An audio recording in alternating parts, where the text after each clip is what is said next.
Yes sir, nandito tayo ngayon. Kainan na naman.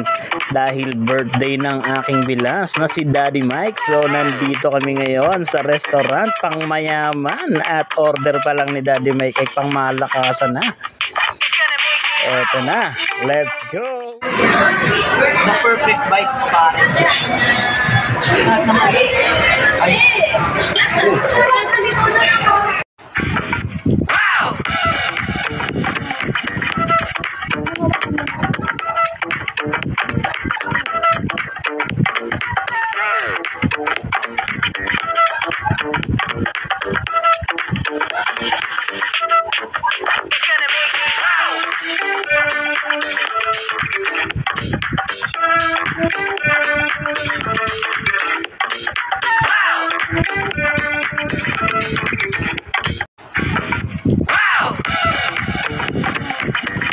At ayun na mga ka-Oragon, solved na naman si ka-Oragon nyo. So that's all, thank you and paalam!